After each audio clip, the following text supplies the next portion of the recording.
You've heard us talk about them. They're in, and they're on the website. Absolutely. Our brand new America's Diesel podcast, branded bills, badass, flex fit, performance material, sweat stain resistant. It literally feels like it cools your head. I don't know how that's possible, but somehow know. it is. Yeah, you can rock it. You know, I'm more of a flat bill kind of guy. You can do that. You can curve it. For all you taco holder guys, you can even throw that in there. Yeah. And then snap back with a little bit of the flex fit. Yeah. Big head approved, small head approved. And it's extremely comfortable. I almost guarantee, I say almost guarantee. No, I guarantee this is the most comfortable hat you will ever wear. And the logo, rubber. Awesome. Yeah. Came out great. Super detailed rubber on there, so it's never going to fade on you. If you want to get one of these in your hands, they are $50, shipped to the lower 48, plus tax, if applicable in your state. Just go on the dieselpowerproducts.com, search hat, look for the fantastic Jam and Eagle logo, pick yourself up some before they're out of stock. Yeah. You're listening to America's Diesel Podcast. Thanks for tuning in, everybody. I need to start this episode with me and Tyler are probably going to fight. We may change teams. I'm not sure. Is it because of the thing I thumbsed up in that with the picture of the inside of a Ford? Yeah, that's exactly what it is. I think it's fucking hilarious. Let's get this intro out of the way before me and Tyler decide to end our friendship and I become a Cummins fanboy. This week's podcast episode is brought to you by Fuel Bomb Diesel Additive, an additive designed for diesel enthusiasts, made by diesel enthusiasts. Ben, take it away. Hell yeah, dude. So this is our in-house Fuel Bomb fuel additive for your diesel truck. Our biggest thing here is making sure that you can pretty much always have diesel additive on you all the time. You've got a lot of other additives out on the market that they have, anti-gel in there all the time. They have cetane in there all the time. They end up being big and bulky bottles. Our standard everyday diesel fuel additive is 1 ounce per 32 gallons, and that's its main job is to make sure that your fuel system stays lubricated and prevents the formation of algae. And it should also help you in colder climates too. Should definitely help you in colder climates. Along with cleaning your fuel system and maintaining it, it'll also help you bump that cetane number up for a more efficient burn of your diesel fuel. And if cetane is just what you're after, there's the Fuel Bomb Hellfire, which is our straight 8+ cetane enhancer. Yeah, and you guys asked, and we brought them back. We did go away from the bottles that didn't have the measuring little parts in there. We brought them back for you, so now you can measure out your 1 ounce per 32 gallons for the F-Bomb or 4 ounces per 32 gallons for the Hellfire. Both these additives are available on our website, dieselpowerproducts.com. Now let's get back to that episode. This is America's Diesel Podcast. Thanks for tuning in. You can find us on all the normal podcast platforms by searching America's Diesel Podcast. The picture is now up on our screen, and Tyler is going to probably start making fun of me. Make sure to check us out on the social medias as well. We do go live on our Instagram every Wednesday right around 5 p.m. Pacific time. Come have a beer with the boys. Tell us how your weekend's going. If you need parts for your diesel truck, make sure and check out dieselpowerproducts.com. And if you're placing orders with one of our knowledgeable sales technicians, make sure and tell them you're a podcast listener. Receive absolutely nothing except special attention from Corey and I, and Tyler, if you happen to see your order. We do play favorites, I'm not going to lie. If you're placing an order online, in the notes section, throw a podcast in there. We tally them up, make sure the big guys that pay the bills know that we're not down here just farting around, but we're down here farting around and people are spending money. Because money makes the world go round. If you are buying parts for your diesel pickup and you're not buying from Diesel Power Products, but you're listening to this podcast, I want to know why. Good, bad, happy, or sad, shoot me an email because we want to be the best in the industry. Reviews, screenshot it, 5-star only, send it to podcast@dieselpowerproducts.com. Did I mess that one up? Yeah, you completely screwed it up. All right, fine. Get your portion out of the way because we got to fight. He just tries to skip past my portion. I get one portion of the intro, and he doesn't even let me freaking do it. Reviews, let's keep those reviews coming in. We are actually consistently being in the top 30 of all automotive podcasts, which is awesome. I want to get in the top 20, baby. Let's keep it going. Keep those reviews coming in. We appreciate every single one of them. Screenshot your review, your 5-star review, send it to podcast@dieselpowerproducts.com. Make sure to include a picture of your truck and an address. We can send a decal too. It looks just like a logo on our badass hat, so you can buy on our website right now. That was good. I know. You're getting good at do that. it every fucking. You're getting good at that. Like I don't mess mine up like 95% of the time. Okay, so if you listened to a previous episode, I think it was number 218, where we talked about the new Super Duty that came out. Me and Tyler, was that the episode that we talked about the shifters?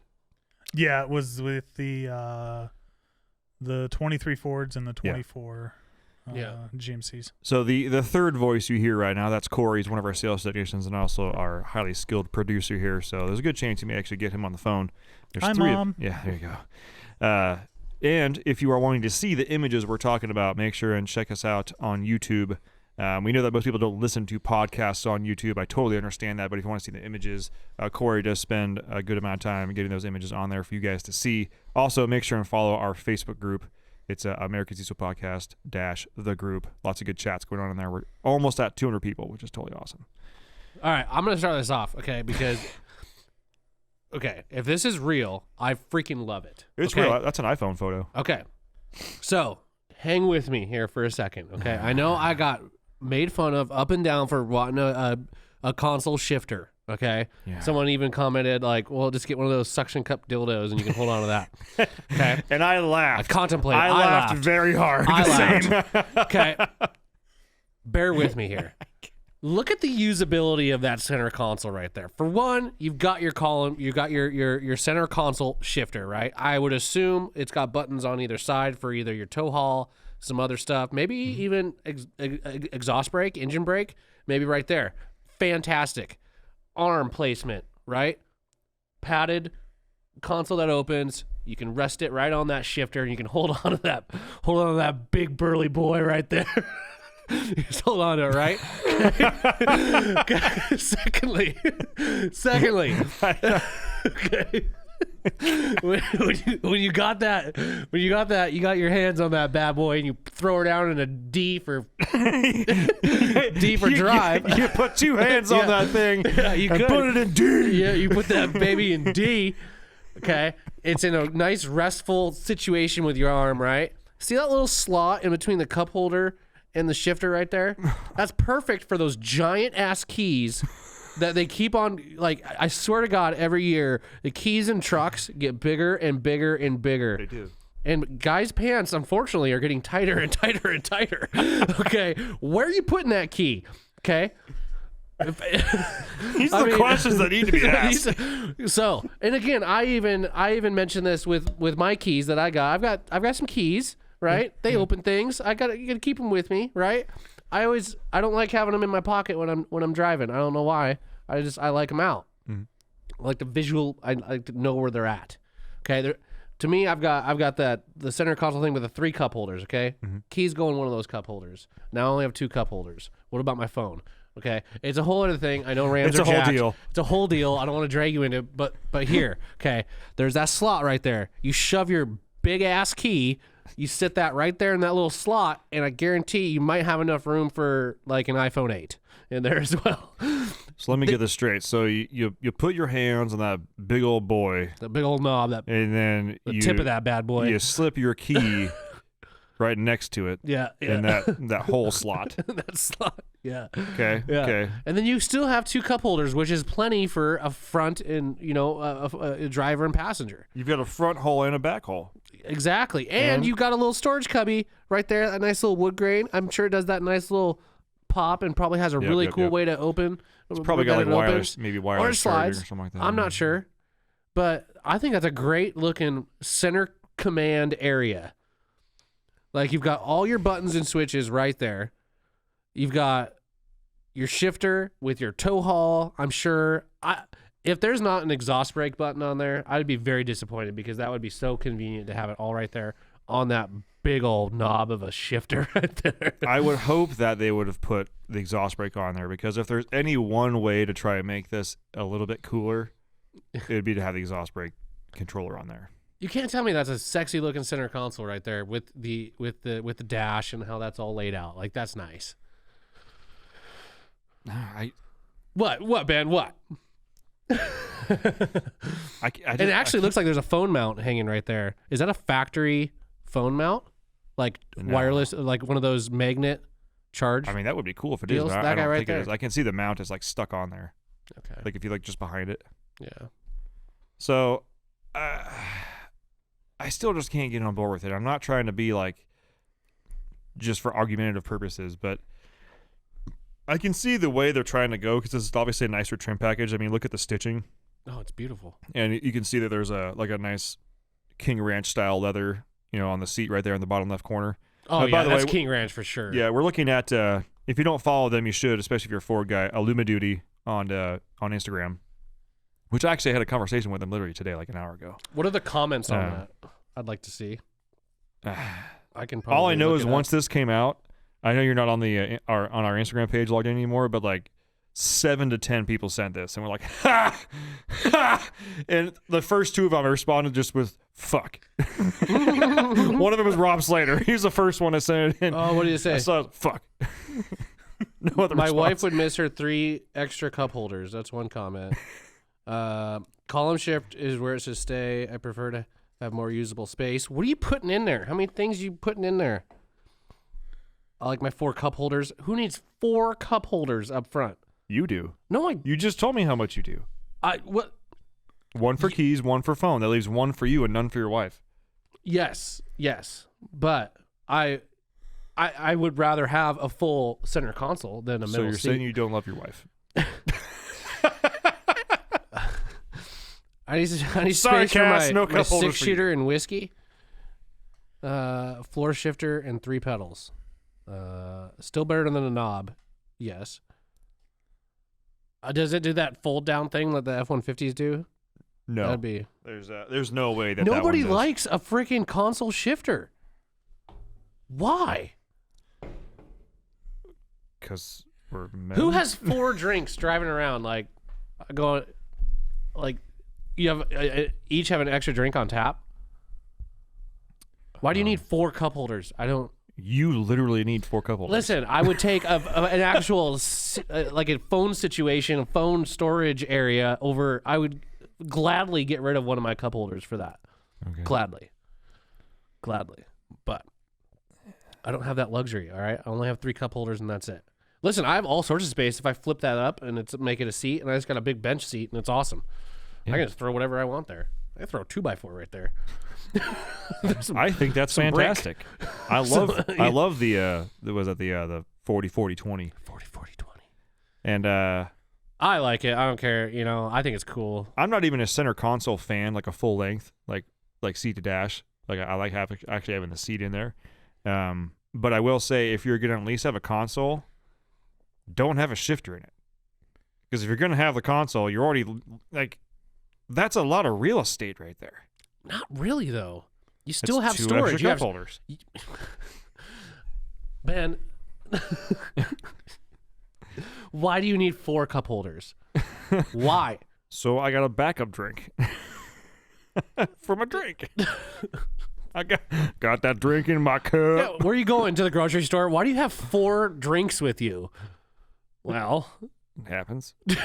like it doesn't make any sense. I got to me. 1 cup for I sunflower like it. seeds. I think it's classy. I think it's cool. I think with the amount of money these trucks are these days, I think it steps up the luxuriousness of the interior of the That'll truck. I like it. I enjoy it.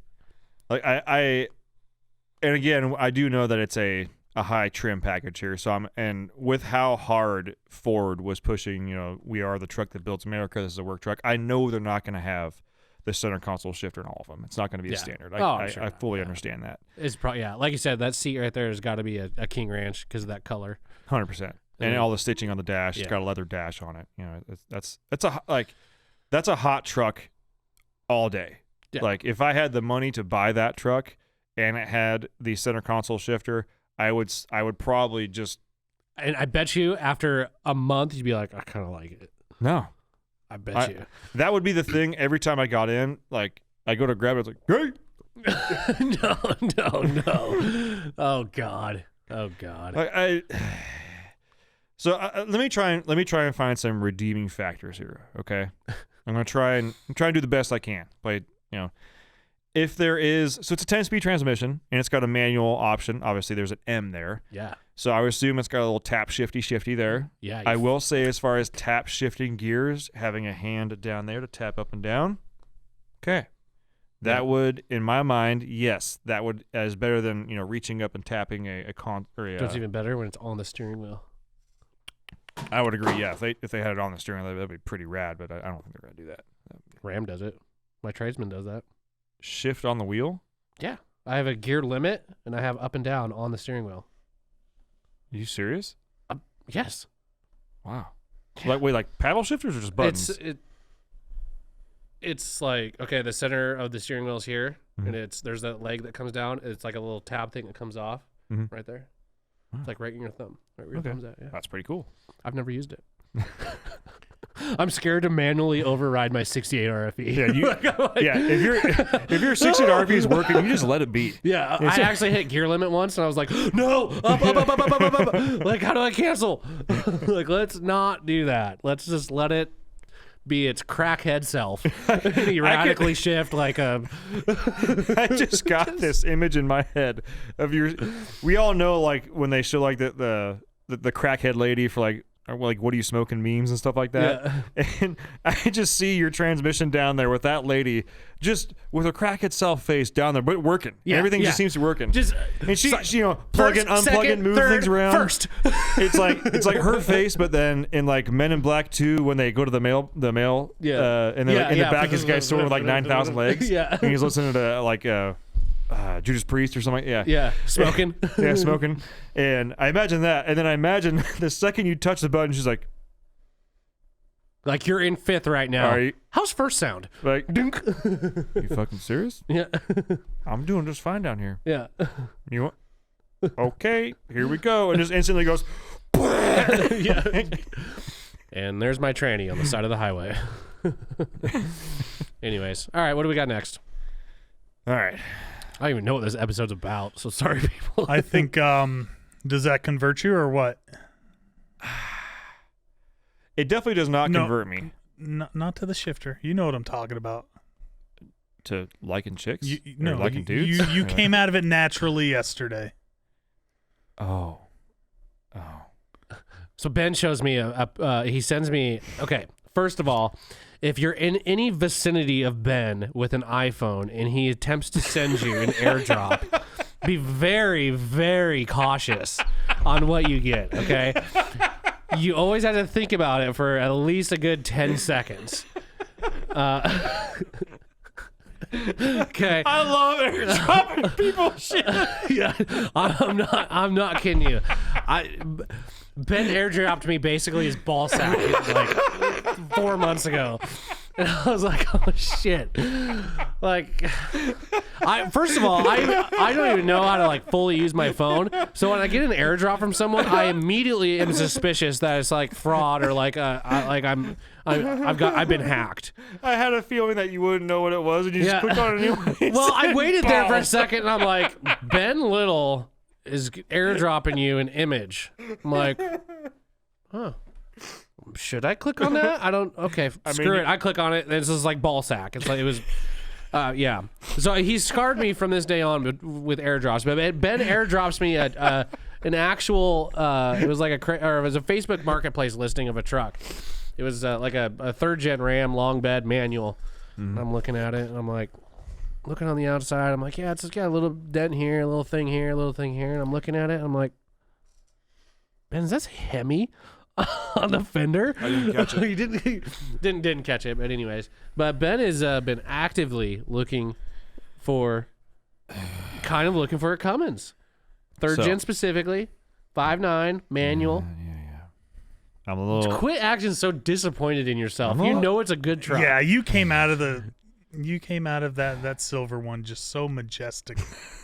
So we did a large photo shoot. Yeah, not large, but like we have 4. No, that's a pretty big shot. Yeah, we had like 4 flagship trucks. We're getting for those of you that don't know, Black Friday, Cyber Monday is coming up, and for those of you that have never been like in the industry or any sort of ad industry, like to get things ready for Black Friday, Cyber Monday, it's basically like 2 months ahead of time. You got to start doing all your shit. So we did a photo shoot of our 4 flagship trucks yesterday in preparation for Black Friday, Cyber Monday ads. I know we're a bunch of diesel guys, but there's actually a lot more actual corporate work things that go on here that people know about. It's a very weird combination. Yeah, like we're literally like cavemen, but like doing 21st century things. But yeah, it's very interesting. Yeah. But so we were out there. So we have 2 third gens, and then we have 2 Illuma duties, and I got out of was it the silver one or the mega cab? Silver. So I got out of the silver truck. It's our COVID Cummins, which is no longer called COVID Cummins, but you guys will hear about that in the near future. And I walk over, and Corey's getting his camera set up and everything. And go ahead and you tell. He just got out so naturally, like I just Brings saw him out his step inner out. redneck. Well, I just saw him step out, and it was like, yeah, it's just bro enough for him. Yeah. Yeah. And he mentioned that, and I was like, you're not the first one to fucking mention that to me. It's a real thing now. I could see you in either an OBS Ford or a third gen Cummins. Honestly, like you put off that you put off that aura. It's a little bit. It's a vibe. Yeah. It's a vibe. I'm definitely if I'm gonna get into a Cummins, it's definitely a third gen 5.9 for sure. It would have to be a 4-door long bed. Yeah. I would sort of consider a mega cab, but because the bed, I mean, it's still a short bed at that point. Yeah. I really really want a long bed. Yeah. And I fully am aware that if I do get into a third gen 4-door long bed, and I'm strict on manual at that point, it has to be a manual. Yeah. I'm not buying it because of the back seat.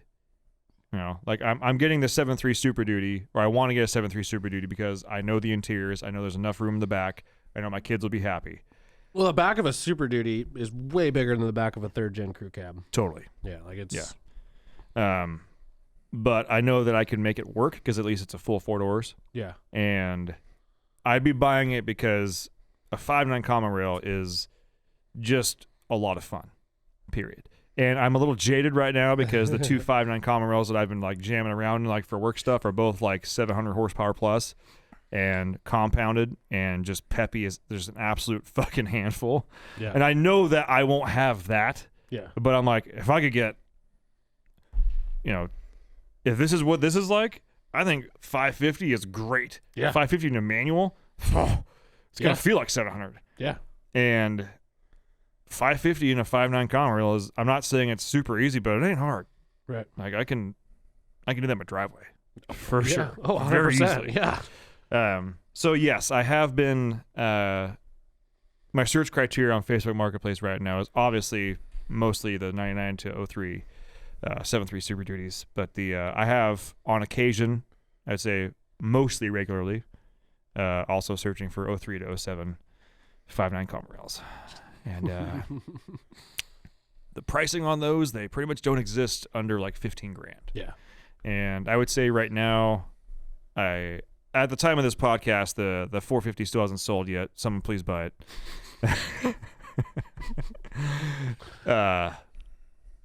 And once that sells, I'll know what my actual budget is. Yeah. I have a pretty good idea of what it will be. I just don't have it yet.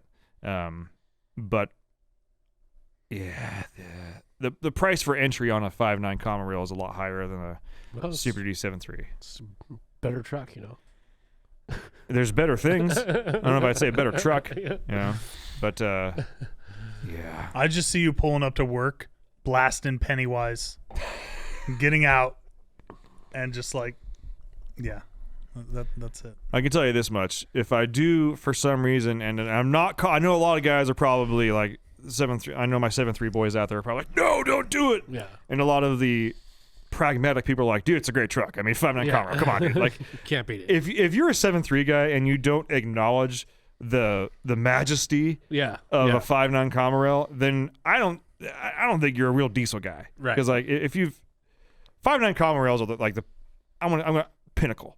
Like common rail it's pretty damn good engine. Like look at the As a platform whole, everybody like, sled pulls with. Look at the platform at UCC. Look at the platform with people dragging. It's basically 5.9 common. Yeah, you just take a look at that engine and look at nothing else on a Ram truck and just take that engine. It's just like that is.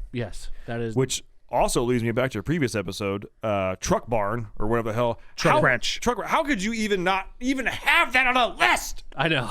of top 5 anything? It's because they were busy making their own engines up. Fuck. Sorry. I'm gonna get real heated if we start talking Like, listen, about guys, we have 300 eco diesels here. We're just gonna tell everybody it's the best engine ever. the best ever. work truck engine known to man ever created in the history of 3/4 1-ton diesel pickups. 100%. Anyways, but yeah, what I was gonna say is I guarantee I 100% will, and I just because I have to work through my childhood phase on this because we all go through that. But I'm straight piping and 5 inching the shit out of that when I first get it. I don't care if it's gonna, the turbo on the back of the manifold crackly. It's definitely getting straight piped from the get go. It will eventually probably have a rather large muffler on there, and more than likely some sort of either second gen swap or maybe a compound on there or something like that. But because I do not like the cackle, but you can guarantee from the beginning. It's just gonna be living on the rev limiter because I'm like, finally, cackle. Diesel news. What is this? UCC announcement. Go back to that. All right. Like to see so that. The Diesel World, I got an email from them, and there was a couple of highlights on there that I definitely want to talk about. First things first, L5Ps don't float. Yeah. if you guys need to know that, they do not float. How did that even happen? I don't know. Is there a story behind that at all? I'm guessing it was a boat. Obviously, it's a boat launch. I know, but what do you do? Put it in neutral when you're like, how does that even happen? Stupid people. Go back. Let's do the boat thing first. Yeah. If you've seen it before, it doesn't make it any less painful to watch. The stomach-turning loss of a truck at a boat launch. This colossal mishap occurred in Lake Springfield, Illinois. Witnesses said they appeared to have backed the truck too far into the drink, and then with the rear tires losing traction, couldn't get it back out. The victim was an L5P Duramax, that had just been made road-worthy again, following a wreck thanks to a fresh engine and body. This time, it's safe to say it's totaled. I've always I don't have a ton of experience on boat ramps. Okay, I have backed in. I've pulled them out. I've done that with buddies and whatnot. Like I've never had a boat. Okay, I don't have a ton, but I've got the job done. I will say, like if I was ever thinking that I might start losing traction, the absolute 4-wheel drive. Yeah, you have I assume this L5P and they're in Illinois. It snows in Illinois. You get real winter. I assume it's a 4-wheel drive truck. Why, safety precaution one, if you think it might be slippery or you see, if I was backing in and I saw other people spinning, I'm going to back up, put them in 4-wheel drive. Yeah. It's better safe than sorry. 100%. You're not the cool guy just because you did it in 2-wheel drive. The cool guy is dumping the boat, pulling, and doing it quickly and efficiently. And smooth. Yeah. What probably happened is, I know at Lake Roosevelt that we have around here, the water level fluctuates because of the dam, right? Mm-hmm. And they only have it paved down so far, and then the pavement ends, and then you're in the lake, the lake bottom. And so what I could assume without knowing anything else is maybe that is a lake that the water level rises and falls, and maybe it's really low right now, and he backed in, his rear tires got into the silt, sand, mud, whatever, and then it just kind of sucked him in at that point. Well, even then, step one, put in 4-wheel drive. Yeah. Why would you not have it in 4-wheel drive? It's if you could see, especially on these trucks now, you don't even get out. You hit a freaking button. It's the easiest thing in the world. It's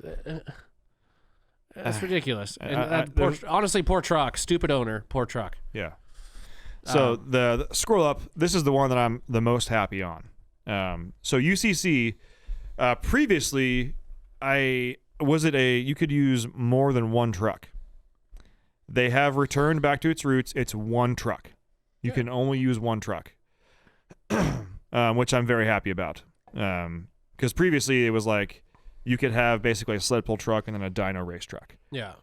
So you basically had these conglomerate of teams, that would hire on a sled puller basically to come sled pull for them. Yeah. Which, in my opinion, kind of negates the whole reason of the ultimate call out challenge: one truck, 3 events, one truck. And I don't know if you guys remember this, but the only person to do that last year with one truck, I believe, was Turbo Tom. Rest in peace, sir. He went to UCC, made some waves by using one truck, and unfortunately died shortly after. I think it was drag racing. I don't know for sure. Mm-hmm. I just saw that. Which is a bummer. I never met him, but as far as diesel stuff goes, he was one of those guys that you may not have known who he was, but you knew the name Turbo Tom. But yeah, I am stoked for them to go back to one truck. I think I don't care if you back half the truck and literally have 3 back halves that you mount on there, or 2 back halves, one for sled pull, change the axles, whatever. That's part of thrashing at night. Right. Changing the truck around, change the gears, change your rear end, change all that shit. Yeah. That's the beauty of it, not having the extra trucks. So I think that's going to be really cool for UCC. I like it. What else we got going on? Because there was a couple of things I saw on there. L5Ps don't float.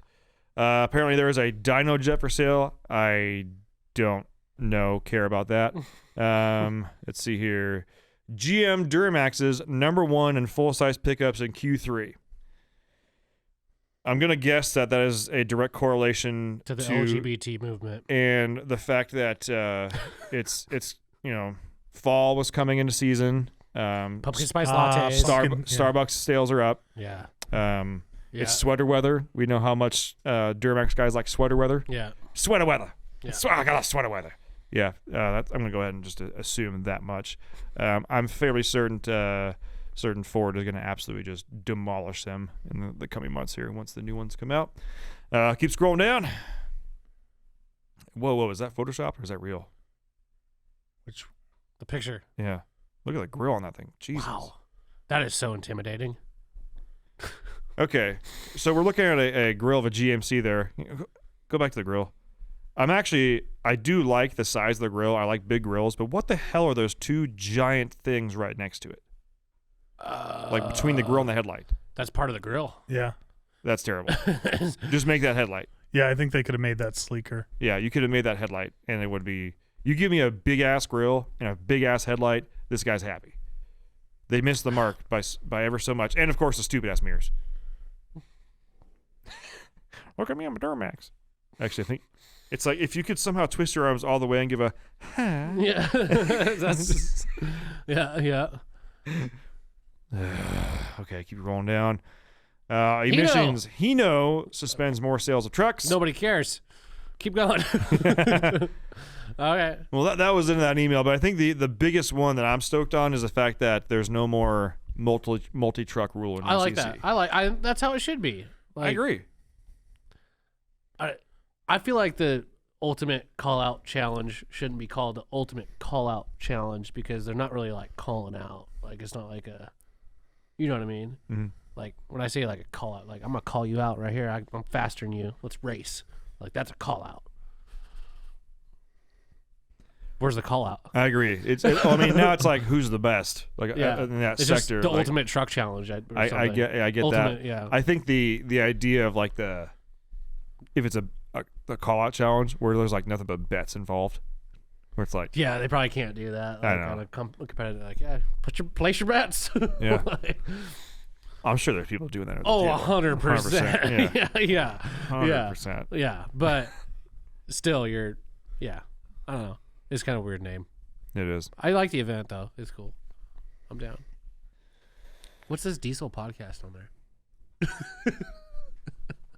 Not us. Is that the one that's beating us right now? Yeah, it's Patrick. Yeah, that's Patrick. Open a new tab. Let's look. Yeah. Let's just look real quick. Fuck it. We're already here. And this is why you listen to us. The diesel podcast. They've made it. They've made it what? Report environmental violations. What? Oh, there's a report area? Is that like an anonymous tip? I'm guessing so. I guess you'll just have to listen to see. Yeah. Yeah, well, not I going to guess do we that. just gave an ad to them. Yeah. You're welcome, Patrick. Enjoy it. But yeah, that's about everything we got on this one. I think the main takeaway here is column that shifters rock, or column shifters suck. No. Console shifters rock. UCC rules, rule change, awesome. Hinos, nobody gives a shit about, and GM's grills are still too big, And can't float. and they can't float. And they can't. Well, I don't know. Maybe 2024. That was it. Maybe, yeah. Maybe. I don't know. Yeah, maybe that's why the grill's so big, makes it a little bit more buoyant. Maybe. Or maybe it just makes them sink faster. Maybe they lost traction because they spilled their Mokotoka bullshit while they're backing up. Probably. They're probably watching Bros on their fucking 10-inch screen inside. And on that note, this may be the last episode you hear aired from us because we're going to get canceled. We can't get canceled. You can't cancel us. I refuse. We can't get canceled. That's true. What are they We really if someone can't. tried to cancel us, our viewers, for one, and our shoppers would be like, ha! Really? I like him even more now. Ratings spike. Yeah. Yeah, seriously. Funny thing about that movie, though, in the parking lot, it was all Duramaxes. It was crazy. If you watched it, I watched a video of the premiere. It was just like dirt. It looked like a GM lot. Damn, it was crazy. That is absolutely amazing. On that note, we appreciate all you guys tuning in. We're about to go live right now because it's about 5 p.m. So, well, actually, not live right now when you're listening to this. It's either a Tuesday or Thursday. But we do film these every Wednesday, and it's about 5 on a Wednesday. We're either going live tomorrow or yesterday. That's exactly right. Nailed it. Damn, Tyler. Hell yeah, man. Well, thanks for listening and watching, everybody. We'll see you on the next one. Bye. Thanks for tuning in. Make sure to subscribe and check us out at dieselpowerproducts.com.